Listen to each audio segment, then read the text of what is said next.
ఇట్లు చేయకపోతే ఆత్మీయ జీవితము ప్రమాదంలో పడిపోతున్నది. అందుకు నిదర్శనమే పరిశుద్ధుడైన పేతురు యొక్క జీవితము.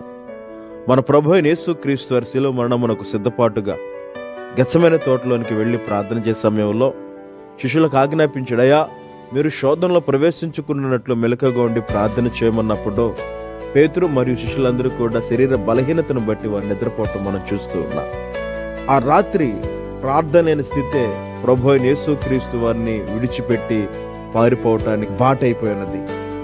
పేతురు 3 సార్లు ప్రభు అయిన యేసుక్రీస్తు వారిని బొంకటానికి కేంద్రమైపోతూ ఉన్నది.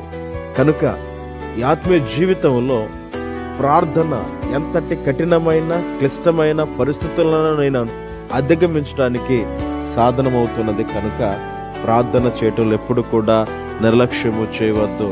తదుపరి పేతురు ప్రభు అయిన యేసుక్రీస్తు వారిని బొంకిన తర్వాత పశ్చాత్తాపంతో ఏడ్చాడో, తన తప్పు తాను తెలుసుకున్నాడు, ప్రభు కొరకు వాడబడ్డాడు. ఈ దినమున నువ్వు ఎంతగా దేవుని తిరస్కరించావు గుర్తు చేసుకుని ప్రార్థన చేసుకుని ప్రభు కొరకు వాడబట్టానికి సిద్ధంగా ఉన్న రీతిగా ఉంటాను. పరిశుద్ధాత్మ దేవుడు నీకు తోడుగుండును గాక. ఆమేన్.